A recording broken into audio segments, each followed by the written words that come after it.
1974 America பென்சில்வேனியாவில் ஒரு சாதாரண குடும்பம். அவங்க வீட்டில் ஃப்ளட் வந்தது அப்படின்றதுக்காக அவங்களுடைய அப்பா அம்மா வீட்டுக்கு குடி வராங்க. குடி வந்ததுக்கப்புறம் சந்தோஷமாக இருப்போம் அப்படின்னு நினைக்கிறாங்க. பட் அதுக்கு அடுத்த வர 15 வருஷம் அவங்க அனுபவித்த நரகத்தை இந்த வீடியோவில் நம்ம டீட்டெயிலாக பார்க்க போகிறோம். அந்த வீட்டில் அவங்களுக்கு என்ன நடந்துச்சு, அவங்க வீட்டில் பேய் கூட 15 வருஷமாக அவங்க ரொம்பவே கஷ்டப்பட்டுருக்காங்க. அப்படி என்ன தான் நடந்துச்சு அப்படின்ற ஃபுல் டீட்டெயில் இன்றைக்கி நம்ம வீடியோவில் டீட்டெயிலாக பார்க்கலாம். வாங்க வீடியோக்குள்ளே போகலாம். ஜாக் அண்ட் ஜெனட்ஸ்மன் இவங்கள பற்றி தான் இன்றைக்கி நம்ம வீடியோவில் பார்க்க போகிறோம். ஜாக் அப்படின்றவர் யார் அப்படின்னு கேட்டிங்கன்னா யூஎஸ் நேவியில் ஒர்க் பண்ணி ரிட்டையர் ஆன ஒருத்தர்.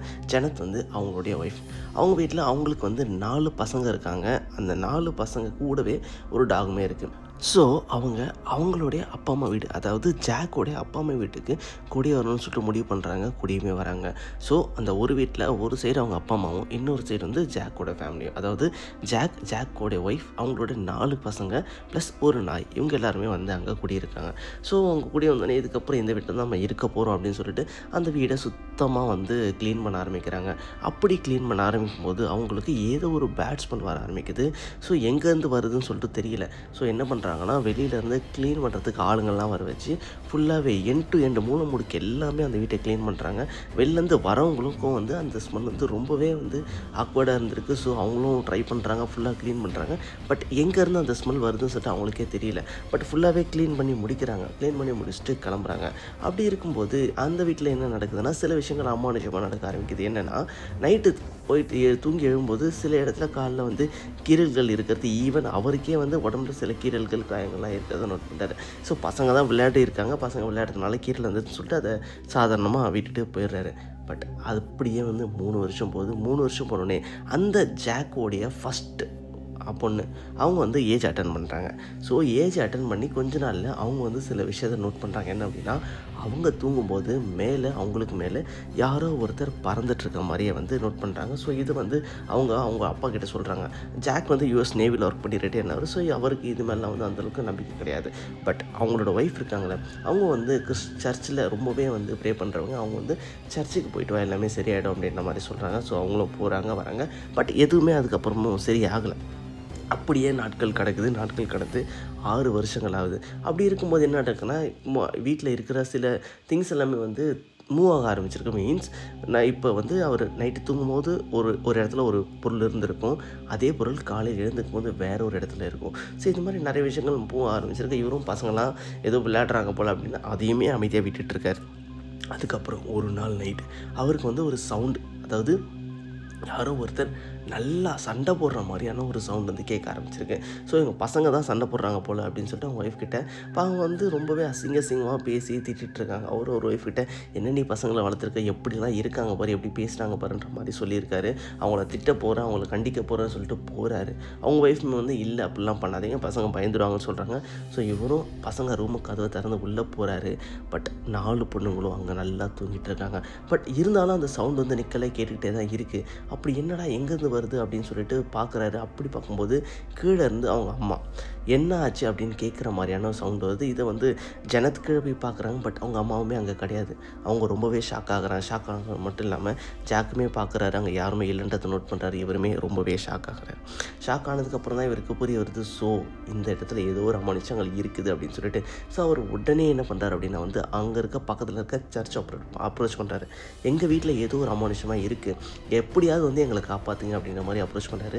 சர்ச்சில் என்ன பண்ணுறாங்கன்னா, அந்த சர்ச் பக்கத்தில் இருக்க சர்ச் என்னென்னா அந்த கவர்மெண்ட்டால் அப்ரூவ் பண்ணப்பட்ட பே அவுட்னர் அங்கே இருக்காங்க. ஸோ அவங்க வராங்க, ஃபுல்லாகவே செக் பண்ணாங்க, எதுவுமே இல்லை அப்படின்னு சொல்கிறாங்க. பட் இருந்தாலும் இவருக்கு இதுவாகல, திரும்ப இந்த மாதிரி இன்சிடென்ட் நடக்குது. திரும்ப சர்ச்சில் போகிறாரு, இது மாதிரி இருக்குது, எப்படியாவது எங்களை காப்பாற்றுங்கன்னு திரும்ப சொல்ல, திரும்பவுமே அங்கேருந்து வராங்க, பார்க்குறாங்க, எதுவுமே இல்லை அப்படின்ற மாதிரி சொல்கிறாங்க, சொல்லிட்டு போகிறாங்க.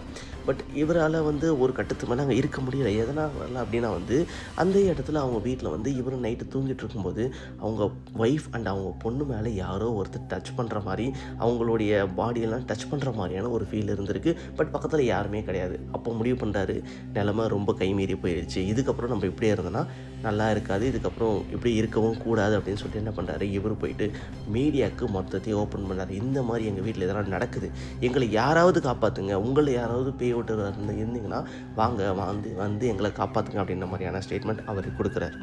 இப்படி இருக்கும்போது இந்த நியூஸ் எட் அண்ட் லாரன் காதுக்குமே போக ஆரம்பிக்குது. எட் அண்ட் லாரன் யார் அப்படின்னு கேட்டிங்கன்னா வந்து இந்த அனபெல் பேய் அந்த பொம்மைலாம் வந்து பேய் ஓட்டுறவங்க இருந்தாங்களே அவங்க தான் எட் அண்ட் லாரன். ஸோ வேர்ல்ட்லேயே ஃபேமஸான பேய் ஓட்டுனர். இவங்க காதுக்கு போக ஆரம்பிக்குது. இவங்களும் என்ன பண்ணுறாங்கன்னா வீட்டுக்கு வராங்க, வந்து செக் பண்ணுறாங்க. செக் பண்ணிவிட்டு இந்த வீட்டில் இந்த மாதிரி 100 வருஷத்துக்கு முன்னாடி ஒரு 3 பேர் இருந்திருக்காங்க.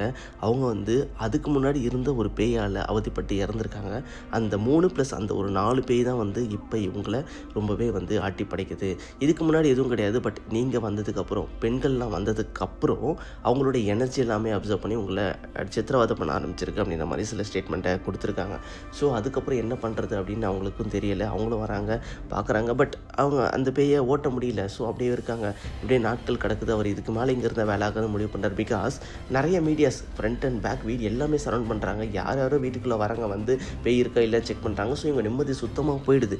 ஸோ அதனால் இந்த வீட்டை அவர் காலி பண்ண முடிவு பண்ணார். எப்படியோ சேல் பண்ணி முடிவு பண்ணுறாரு. பட் யாருமே இந்த வீடு வாங்க முன் வரல.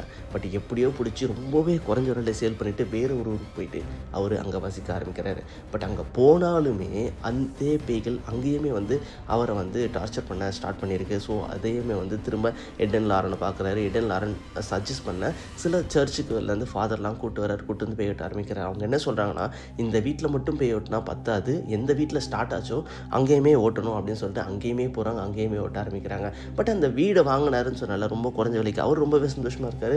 அவருக்கு எந்த ஒரு இந்த மாதிரியான டிஸ்டர்பன்ஸ் எதுவுமே கிடையாது. ஸோ கடைசியில் அந்த பேயை அந்த வீட்லேயுமே ஓட்டுறாங்க. ஸோ இங்கேயும் ஓட்டுறாங்க.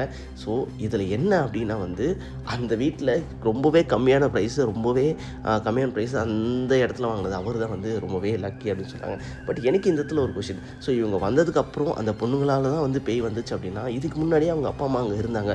ஸோ அப்போவுமே அந்த பேய் அங்கே வந்திருக்கணும்ல. அவங்க அம்மாவுமே ஒரு பொண்ணு தானே, அந்த எனர்ஜியை அவங்க எடுக்கலன்றது எனக்கு ஒரு கொஷினாக இருக்குது. இதை பற்றி நீங்கள் என்ன நினைக்கிறீங்க அப்படின்றத கீழே இருக்க கமெண்ட்ஸில் கமெண்ட் பண்ணுங்கள். பபாய்.